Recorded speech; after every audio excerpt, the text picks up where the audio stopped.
అందరికీ నమస్కారం. జై శ్రీరామ్. మనందరం కూడా ప్రస్తుత పరిస్థితుల్లో సమైక్యంగా ఉండి మన భారత సైన్యానికి మద్దతు తెలియజేయవలసిందిగా మనస్ఫూర్తిగా వేడుకుంటున్నాను. ఎందుకనగా మన శత్రు దేశమైనటువంటి పాకిస్తాన్ మనల్ని దొంగదెబ్బ తీయడానికి ఎన్నో ప్రయత్నాలు చేస్తూ ఉన్నది. కుటిల ప్రయత్నములు చాలా చేస్తూ ఉన్నది. దానిలో భాగంగా రాత్రి 500 డ్రోన్లు ప్రయోగించింది. దాన్ని సమర్థవంతంగా మన భారత మిలిటరీ దాన్ని తిప్పికొట్టింది S-400 ద్వారా. ఈ సందర్భంగా మనం ఒక విషయం తెలుసుకోవాలి. ఇంత ప్రాణాలను అడ్డుపెట్టి సరిహద్దుల్లో పోరాడుతున్నటువంటి మిలిటరీ వాళ్ళకి, మన భారత సైన్యానికి మనం చేదోడు వాదోడుగా ఉండకపోయినా పర్వాలేదు, కానీ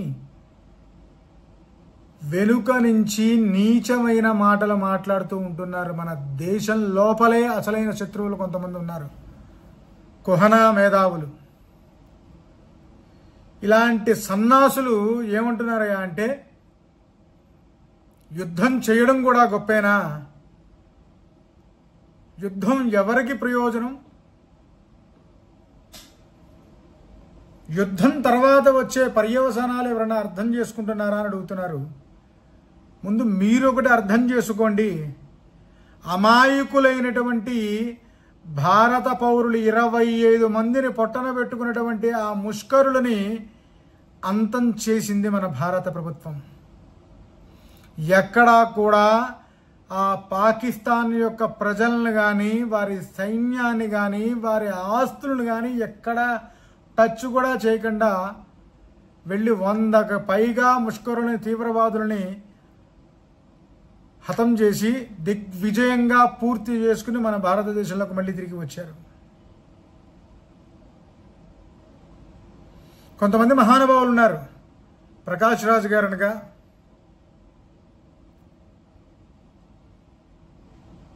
ఇంకొక చాలామంది పెద్ద పెద్ద వాళ్ళు, గొప్పవాళ్ళు. ఈ మధ్య ఒక ఆవిడ చాలా పేట్రేగిపోతోంది. మాట్లాడితే మోడీ దళమని, మోడీ భజనదారులని, మోడీకి మద్దతు చెప్పే భజనదారులని చెప్పి ఇష్టం వచ్చినట్టు మాట్లాడుతోంది. సాధారణంగా బిల్వార్చన చేస్తే ఫలితం వస్తుంది, తులసిమాల మెళ్ళ వేస్తే విష్ణుమూర్తికి పుణ్యం వస్తుంది. అర్థమయ్యే ఉంటుంది కొంతమందికి ఆవిడెవరో కూడా. నేను బాగా గొప్పగా మాట్లాడలేకపోవచ్చు, కానీ నాకు తెలిసిందంతా ఒకటే. మన భారతదేశం సుభిక్షంగా వర్ధిల్లాలి అంటే రైతులు, సరిహద్దులో ఉండేటువంటి మిలిటరీ వారు లేకపోతే మనం దేనికి పనికిరం. ఇక్కడ కూర్చుని ఇప్పుడు ఇంత నీతిగా, ఇంత స్లోగా మాట్లాడుకునేటువంటి అవకాశం కూడా ఉండదు. చేసి అందరికీ చెప్పేది ఒకటే, సోషల్ మీడియాలో ఎవరైతే మోడీని కానీ, మన భారతదేశాన్ని కానీ విమర్శిస్తూ ఉంటారో అలాంటి వారికి చెప్పు తీసుకుని కొట్టే విధంగా సమాధానం ఇవ్వండి. మరియు అలాంటి వారికి ఇక్కడ చూపిస్తాను.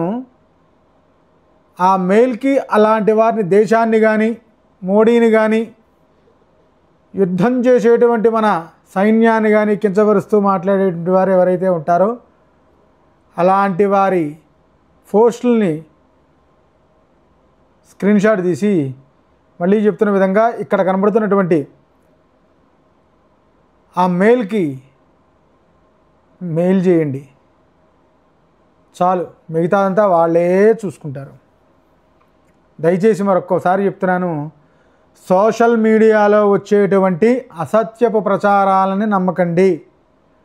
మన సైన్యం మీద, మన భారత ప్రధానమంత్రి అయినటువంటి నరేంద్ర మోడీ గారి మీద నమ్మకం ఉంచుకోండి.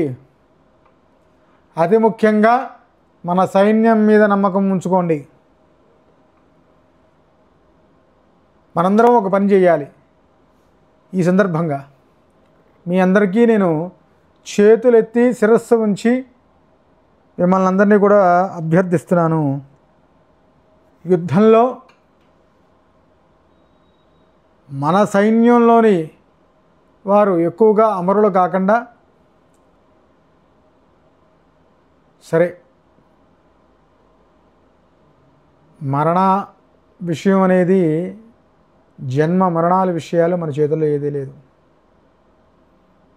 అంతా భగవత్ ఇచ్ఛ. కానీ కోరుకోవడంలో తప్పులేదుగా. నేనేమంటానయ్యా అంటే, శత్రుమూకలు ఎక్కువగా నశించిపోయి అసలు ఈ అంతర్జాతీయ పటం మీద పాకిస్తాన్ అనే ఒక దేశం అసలు పూర్తిగా నశించిపోయి మన సైన్యం వారు విజయం సాధించాలని మనస్ఫూర్తిగా కోరుకుంటూ, మనందరం కూడా మన ఇష్టదైవాన్ని, ఆ పరమేశ్వరుని, త్రయస్త్రింశత్కోటి దేవతలందరినీ కూడా వారి వారి కులదైవాలను కావచ్చు, ఇక్కడ హిందూ, ముస్లిం, క్రిస్టియానిటీ కాదు, మొత్తం అందరూ ఏకమయ్యి మన సైన్యానికి వెనుక ఉండి వారికి సపోర్టు చేస్తూ వారు యుద్ధంలో విజయం సాధించాలని భగవంతుడిని మనస వాచ కర్మణ త్రికరణ శుద్ధిగా ప్రార్థించమని వేడుకుంటున్నాను. అలాగే ఎలాంటి అసత్య ప్రచారాలని నమ్మవద్దు. ఏ విషయమైనా సరే మన ఇండియన్ గవర్నమెంట్ సవివరంగా, సుస్పష్టంగా ప్రజలకు తెలియజేస్తూ ఉంటుంది. కాబట్టి మనందరం కూడా ఇటువంటి యుద్ధ సమయంలో మన సైన్యం మీద నమ్మకం ఉంచి వారికి వెనుక అండగా ఉందామని చెప్పి మనస్ఫూర్తిగా ప్రార్థిస్తూ మరొక్కసారి భారత్ మాతాకి జై, జై శ్రీరామ్.